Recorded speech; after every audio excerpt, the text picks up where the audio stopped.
자, 오늘의 첫 번째 순서는요. 지식성장 프로젝트 자신감 뿜뿜!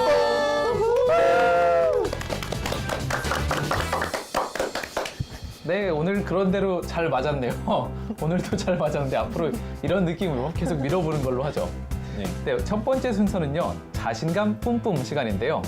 불교계의 지식 히어로 마블의 타노 스님에 가까운 저희 지식 히어로 자연 스님께 매주 궁금한 것들을 여쭤보면서 호기심 돋는 주제에 대해서 지식과 지혜를 얻어보는 시간입니다. 네, 오늘 주제 역시 굉장히 궁금한데요. 스님, 이 주제가 적힌 족자 좀 펼쳐주시죠. 예, 족자 한번 펼쳐보시죠. 이거 방향이 중요합니다. 두구두구 해야 될 것 같아요. 두구두구두구두구. 자, 오늘 주제는 법당 안에 부처님은 왜 한 분이 아니고 여러 분이 계실까라고 하는 그런 주제입니다. 그래서 이런 주제 가지고 한번 이야기들을 해보도록 하겠습니다.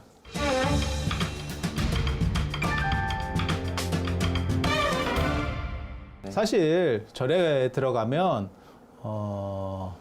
부처님도 많고 보살님도 많고, 그래서 어떻게 보면 사실 이슬람하고는 가장 대립점에 있다고 할까? 그런 부분에 있어서는. 그래서 불교는 다양성이라고 하는 게 존재하고요. 그 다음에 이슬람 같은 경우는 어떤 단일성이라고 하는 부분에서의 차이들이 있죠. 그리고 기독교 전통 안에서만 얘기한다면 천주교하고 또 이슬람이 그걸 형상주의, 무형상주의라고 하는 그런 부분도 있습니다. 그래서 형상에 대해서 어떤 수단화시킬 것이냐, 안 그러면 무형상, 진리적인 부분만을 강조할 것이냐, 뭐 여러 가지들 생각이 있습니다. 그런데 불교 같은 경우는 이제 가장 큰 특징 중에 하나가 뭐냐면 진리라고 하는 것을 통해서 누구든지 깨달으면 붓다가 될 수 있다라고 하는 거고요. 그래서 붓다라고 하는 말은 석가모니를 가리키는 표현이나 무슨 아미타 부처님을 가리키는 표현이 아니고 그냥 대명사예요. 깨달은 사람이라는 뜻입니다. 그래서 그 중에 마치 조선의 임금이라고 하면 27대 임금? 뭐 이런 식으로다가 여러 명의 임금들이 있는 거잖아요. 그런 식으로 생각을 하시면 돼요. 그래서 그 중에 부처님 중에 석가모니 부처님도 있고, 뭐 비로자나 부처님도 있고, 아미타 부처님도 있고, 뭐 약사열애도 있고, 점점점. 굉장히 많습니다. 왜냐하면 유기체가 행복을 추구하는 것은 아마 과학이 발달하든 안 하든 그 생명이 존재한다면 모든 존재들은 행복을 추구할 거라고 생각을 해요. 그래서 그렇게 돼서 행복해진 사람을 붓다라고 하는 거예요. 그래서 우리들은 미래의 붓다고, 그래서 그렇게 미래의 붓다를 가리키는 표현이 사실은 보살이라고 하는 거예요.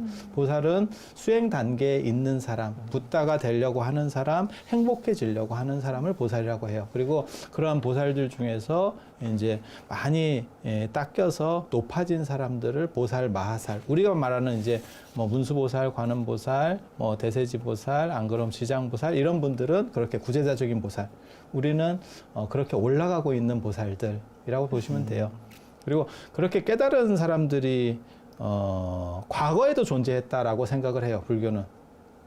왜냐면 행복해지는 사람이야 뭐 과거에 없었겠어요? 그래서 과거라고 하면 언제? 과거 시간대, 우리가 살기 과거 전에, 시간대로. 과거, 안 그러면 미래에도 존재할 거라고 생각을 하는 거예요. 그래서 과거에 있었던 부처님을, 석가모니 부처님 이전 부처님은 가섭불, 그리고 그 위로 쭉 올라가면 뭐 비바시불, 시기불, 비사부불, 구르손불, 구나모니불, 가섭불, 뭐 그 앞에도 계속 있는 거예요. 왜냐하면 이러한 행복에 대한 욕구는 끊이지 않는 거니까. 그리고 석가모니 부처님 뒤로는 미륵불, 뭐 사자불, 뭐 이렇게 해서 누지불까지 쭉 이렇게 또 많은 분들이 나오십니다. 그래서 불교에서는 시간대라고 하는 걸 상정을 해서 우리가 살고 있는 시간대를 현겁이라고 규정을 하고요. 그 앞에는 과거 장엄겁, 미래는 성수겁, 이렇게. 그러니까 시간의 사이클을 정하는 거예요. 마치 고대, 근세, 아니 고대, 중세, 근세 이런 식으로. 그래서 뭐 고대에 위인들 몇 명, 뭐 이런 식으로 꼽듯이, 그래서 과거 장엄겁에 천 부처님이 나오신다는 거예요. 천분의 부처님, 그 다음에 현재 현겁에 또 천 부처님, 그 다음에 미래 성수겁에 또 천 부처님. 그래서 그렇게 있는 시간 속의 부처님들을 다른 시간대의 부처님이라고 해서 타시불이라고 그래요. 다른 시간대의 부처님. 그리고 공간적으로도 존재할 수 있다고 생각해요. 혹시 그런 얘기 들어보셨어요? 칼 세이건이 예전에 한 말 중에서 이 전 우주에 인간만이 생명체라면, 그러니까 지구에만 생명체가 존재한다면 그것은 우주를 낭비하는 거다. 저도 그 얘기 들어봤던 것 같아요. 굉장히 그 재밌고도 유명한 이야기거든요. 그런 이야기가 나올 수 있는 건 뭐냐면 지금 아시다시피 지금 우리가 지구랑 유사한 행성을 발견한 것만 해도 수천 개가 지금 있다 하는 거지. 지금 현재 지금 인간의 과학만 가지고도. 그런데 천체 물리학자나 아니면 우주과학자들이 무슨 얘기를 하냐면 인간처럼 진화하지 않는다는 얘기를 해요. 그거는 칼 세이건도 그런 비슷한 얘기를 합니다. 얼마 전에도 나사에서 무슨 발표가 있었죠. 인간과 전혀 다른 진화 체계를 밟을 수 있기 때문에 지금 우리가 외계인과 접촉하려고 하는 시도들은 어떤 일방성일 뿐, 우리 생각의 기준한 일방성일 뿐이지 실제로는 그렇지 않을 수도 있다. 전혀 다른 각도에서 접근해야 될 수도 있다. 그래서 우리가 외계인 생각하면 ET부터 시작해서 요다. 모든 외계인들의 특징이 인간을 닮아 있어요. 네. 인간을 기준으로 해서 변형된 형태일 뿐인데 실제로 그렇지 않을 확률이 훨씬 더 크다는 거예요. 왜냐하면 진화 체계는 다를 수 있기 때문에. 그래서 그런 식으로 우주에 다양한 어떤 생물군들이 존재하고 그 중에서 고등 생명체가 있으면 꼭 고등 생명체가 아니더라도 생명체는 다 행복하려고는 할 거예요. 그렇게 해서 그 행복의 극점을 추구하고 터득한 사람을 붓다라고 하는 거예요. 그러면 그런 분들이 다른 세계에도 존재할 수 있다라는 생각이 가능한 거예요. 그런 걸 보고 타방불이라고 합니다. 우리 방위 말고 동서남북 다른 방위에 있는 부처님들. 그래서 시간적으로는 다른 부처님들을 타시불, 그 다음에 다른 공간 속에 존재하는 거를 타방불. 그럼 스님 제가 궁금한 건 우리는 1회 때 예. 현장 스님에 대해서 우리는 얘기를 했는데 그 스님은 우리는 스님이라고 하지만 그분이 돌아가시고 난 다음에 이제 부처님급에 올라가는지 안 올라가는지 우리가 모르고 있는 거죠. 지금 현재. 서유기라고 하는 약간 각색화된 소설책에는 부처님이 됐다라고 나옵니다. 결론은 그렇게 이제 맨 마지막에 이야기를 이제 해피엔딩으로 끝내고 있는데 사실 역사 속에서는 어떻게 나오냐면 현장 스님은 미륵 부처님을 신앙하는 분이었었어요. 부처님 여러 부처님 중에서 미륵 부처님을 신앙하는 분이었었어요. 그래서 그 미륵 부처님이 사시는 데가 천당에 그러니까 하늘 세계 중에 도솔천이라고 하는 데가 있어요. 천당이라고 하는 용어는 원래 불교 용어고요. 천국이 기독교 용어예요. 그래서 천당 중에서 도솔천이라고 하는 데가 있고 현장 스님은 그곳에 가서 미륵 부처님을 만나고 싶어 했어요. 그래서 제자들이 현장 스님이 임종하기 전에 뭐라고 물어보냐면 스님께서는 도솔천에 가서 태어나시는 게 맞습니까? 그랬더니 나는 거기 가서 태어날 거야. 그렇게 장담하실 수 있습니까? 나는 확실하게 그렇게 할 수 있어. 라고 말하면서 그래서 그분은 지금 그쪽에 가 계시는 걸로. 그래서 부처님이 그렇게 쉽게 되지는 않아요. 물론이죠. 쉽게 될 수 있는 상황은 아니고 다 그렇게 노력해가는. 그래서 그런 분들도 이제 보살이라고 할 수 있는 거죠. 그리고 불교에는 이 타방불과 타시불이 많이 있어요. 하지만 우리나라의 가수협회에 가수가 많다고 우리가 모든 가수 이름을 다 외우고 있는 것은 아니에요. 그리고 TV나 이런 걸 보면 언제나 이 카드 돌려막기처럼 나오는 분들도 나옵니다. 카드 돌려막기. 몇 분만 그래서 유명하신 분들. 예, 그렇죠, 그렇죠.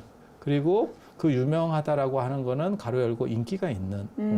그리고 부처님과 보살님들도 마찬가지예요. 인기 투표로 결정이 납니다. 그리고 캐릭터를 잘 정해야 되고. 그래서 각각의 주특기들이 있고 거기에 맞춰서 인기들이 많이 있으면 그분들이 신앙 대상으로 많은 부분을 차지하게 되는 거죠. 그래서 가장 대표적인 거는 이제 석가모니 부처님은 교조. 어떻게 보면 불교에 시작하신 분이고 다른 부처님들은 우리가 어떻게 알게 되는 거냐면 석가모니 부처님이 내가 깨달음을 얻고 나서 신통으로 보니까 서쪽에 보니까 서쪽 세계에 여러 부처님들이 있는데 그 중에서 아미타 부처님이 최고인 것 같아 이렇게 말씀을 해주세요. 그리고 내 뒤에는 미륵 부처님이 올 거야. 내 뒤에 바톤 터치를 해서 이렇게 다음 그러니까는 내가 대통령이면 내 다음 대통령은 누가 될 거야. 지금은 거의 당선인 신분으로 있어요. 미륵은 당선인 신분으로. 그래서 왜냐하면 석가모니 부처님은 돌아가셨으니까 열반하셨으니까 그래서 그 다음 뭐 이런 식으로다가 그래서 판을 어떻게 짜는 거냐면 보통 사찰에서는 석가모니 부처님을 중심으로 인기가 있는 부처님 중에서 서쪽으로는 아미타 부처님, 그 다음에 동쪽으로는 동방 아촉 세계 동방 약사 유리광 세계의 약사 열애 이렇게 세 분을 모셔요. 이거를 타방불. 그 다음에 그걸 조금 바꾸면 우리가 세계라는 표현을 쓰잖아요. 세계, 세계, 우주 세계 할 때, 이 세계 할 때, 그게 시간 세자, 공간 개자예요. 실제로는 하나는 시간을 나타내는 거고 하나는 공간을 의미하는 거예요. 그래서 이렇게 방위적으로 했을 때는 삼계불이라고 부릅니다. 삼계불.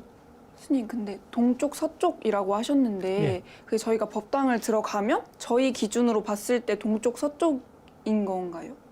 동쪽 서쪽은 안 바뀌어요. 좌우가 바뀌는 좌우. 거지. 네, 좌우가? 동쪽 서쪽은 안 바뀌어요. 그래서 모든 부처님은 동아시아는 마찬가지예요. 임금도 그렇고 부처님도 그렇고 이렇게 높은 분들은 전부 남쪽을 봅니다. 그래서 위패도 남쪽으로 진설을 해요. 그래서 남쪽으로 보고 있다라고 했을 때 무조건 가운데를 본존으로 했을 때 오른쪽이 서쪽이 되고 왼쪽이 동쪽이 돼요. 뭐 그렇지 않을까요? 그러면 그 부처님 쪽으로 절을 했을 때 사실은 우리는 북쪽으로 하는 거죠. 그래서 그게 동아시아 전통에 뭐가 있냐면 군주 남면, 신하 북면이라는 게 있어요. 그러니까 임금은 남쪽을 보고 앉고 그 다음에 신하는 북쪽을 보고 서는 거예요. 그렇게 되는 이유는 이 동네가 일조량이 좀 적기 때문에 밝은 걸 좋아해서 남향. 군주는 남쪽의 양명한 기운, 그러니까 밝은 기운을 보고 정치를 해야 된다라고 하는 거예요. 그리고 그게 주나라 때 그렇게 중국 고대 왕조의 주나라가 있는데 그 주나라 때 그렇게 하는 대전, 그러니까는 정사 보는 데를 뭐라고 그러냐면 명당이라 그러는 거예요. 왜? 밝은 집. 밝은 집. 그 명당이라고 그래서 하는 명당. 개념이 이제 사람이 살 때 좋은 자리라고 해서 명당자리라는 얘기도 있고 그 다음에 얼마 전에 영화에도 그런 거 있었잖아요. 그건 묘자리. 묘자리로서의 명당. 사람이 사는 집으로서의 명당. 이 두 가지 구조로 나중에 분리가 되는 거예요. 근데 스님 지금 방금 전에 말씀하셨던 그 뭐라고 했다는 동양에 이런 절차가 있다. 뭐 임금이 뭐 남쪽으로 보면서 신하를 다스리는 이건 동양 쪽인데 예. 근데 인도에 가면 인도에도 지금 불교 사찰들이 있을 예. 텐데 거기서도 똑같은 절차. 인도는 달라요. 인도는 모든 방향을 부처님은 어디를 보고 계시냐면 동쪽을 보고 있습니다. 그래서 절 입구도 동쪽이에요. 그러니까 동아시아 같은 경우는 남쪽을 보고 있고 우리가 집도 마찬가지예요. 남향을 선호해요. 그래서 남향집이라고 하는 개념이 있는 거고 인도는 너무너무 덥기 때문에 남쪽에 햇빛이 더 많이 드니까 남쪽을 싫어해요. 그래서 남쪽 말고 태양 숭배랑 관련되고 그 다음에 음식 아니면 곡식 이런 것들은 자라나게 할 수 있는 동쪽 숭배라는 게 있어요. 그래서 인도 사찰들은 전부 동쪽을 보고 있고 부처님도 동쪽을 보고 있어요. 그래서 되게 재밌는 게 중앙아시아 쪽이나 안 그러면 저 실크로드 쪽에 서역이라고 하는 지역에서 중국 세력이 한번 들어가고 인도 세력이 한번 들어가고 이런 지역이 있어요. 이런 접경 지역에서 유물을 발굴할 때 어느 시대까지 중국이 들어왔고 어느 시절까지 인도가 들어왔는지를 판단할 때 그걸 발굴해서 그게 동향으로 건물이 지어졌는지 남향으로 지어졌는지를 보면 알 수 있어요. 되게 재밌어요. 그런데 지금 말씀드린 이 타방불 그러니까는 삼계불이라고 하는 중앙에 석가모니 부처님을 모시고 그 다음에 이 제 오른쪽에는 그 다음에 저기 서방의 아미타불 그 다음에 동방의 약사열애불 이렇게 모시는 구조가 있고 이게 이제 보통 이렇게 삼존불을 모시게 됐을 경우에는 세 분의 부처님을 모시게 됐을 경우는 대웅전이라고 하지 않고 대웅보전 이렇게 대웅보전. 한 글자를 더 강력하게 더 높여줘요. 옛날에는 글씨가 많으면 그걸 더 위계가 높다라고 생각했어요. 그래서 그냥 대웅전 할 때는 석가모니 부처님을 중심으로 해서 그 다음에 좌측에 문수보살, 우측에 보현보살을 모시면 이렇게 됐을 때는 그냥 대웅전. 그리고 부처님이 세 분으로 늘어나서 약사열애, 아미타 부처님 이렇게 되면 대웅보전. 이럴 때 이렇게 좀 이렇게 글씨로 써주고 이러면 참 좋은데 아마 쓸 겁니다. 그리고 이거는 공간적인 부처님이고요. 시간적으로 모실 때도 있어요. 시간적으로 모실 때는 석가모니 부처님이 당신이 미래에 부처님이 꼭 될 거야 라고 예언을 들은 분이 계세요. 그게 연등 부처님이에요. 어디 나오냐면 지금 이제 알파고님 같은 경우는 외국분이니까 그런데 한국 사람들은 국어 시간에 석보상절이라고 하는 게 들어있어요. 국어 책에. 교과서가. 제가 더 잘 많이 압니다. 그분한테 묻지 마세요. 우리끼리예요. 교과서가 바뀌었는가 봐요. 석보상절에 네네. 보면 뭐 선해동자, 구이천녀 뭐 이렇게 해서 나오는 그 스토리가 발생하는 데가 연등 부처님이 계실 때예요. 그래서 그 부처님한테 석가모니 부처님이, 전생의 석가모니 부처님이 당신은 미래에 반드시 부처님이 될 거고 석가모니라고 이름을 쓸 겁니다 라는 예언을 들어요. 그걸 불교에서는 숙이라고 합니다. 그래서 이 부처님의 의미가 굉장히 큰 부처님이에요. 굉장히 큰 부처님. 그러니까 예를 들면 이렇게 생각하시면 돼요. 지금 문재인 대통령이 계시잖아요. 그 앞에는 박근혜 대통령이 계셨었잖아요. 그게 연등 부처님. 연등 부처님. 그 다음에 그 뒤에 시간대에 나오는 부처님은 미륵 부처님. 그래서 이런 부처님을 삼세불이라 그래요. 삼세불. 그런데 석가모니 부처님을 중심으로 두 부처님을 모시는 경우는 별로 없고요. 그렇게 되지는 않고, 그 다음에 연등 부처님 같은 경우는 어떻게 보면 선배거든요. 당신을 이끌어 주신 선배. 그래서 가운데 중앙 메인 자리 옆에 모시는 게 좀 어떻게 보면 약간 조금 무시하는 것 같은 이렇게 그런 느낌이 들기 때문에 보살로 모십니다. 그런 경우에는 보살로. 그래서 시간적으로 연등불의 보살 이름이 제화갈라 보살이라고 그래요. 그래서 제화갈라 보살을 이쪽에 모시고, 그 다음에 석가모니 부처님, 그 다음에 미륵 부처님. 이건 이게 시간적으로 이렇게 화살표를 이렇게. 아까는 방위적으로 동서라고 하는, 네. 동서라고 하는 개념으로 모셨고, 지금은 시간적으로 과거, 현재, 미래. 네, 이런 식으로 모시는 거예요. 그래서 이 세상에는 굉장히 많은 부처님, 그 다음에 행복에 대한 추구자들이 존재하고 있고, 그 중에서도, 그러니까는 우리가 여러 가지를 보잖아요. 가수들은 노래를 잘하죠. 하지만 그 중에서 특히 노래 잘하는 가수도 있고, 그 다음에 뭐 춤을 더 잘 추는 사람도 있고, 안 그러면 말을 잘하는 가수도 있을 수 있고, 그런 게 어떻게 보면 또 다른 주특기죠. 그렇죠. 그래서 그런 것들로다가 새로 이렇게 조합되는 부처님의 조합이라고 하는 게 사실은 법당 안에, 안 그러면 전각 안에 여러 부처님들이 모셔지는 이유예요. 그리고 그것은 다양성이라고 하는 부분이고요.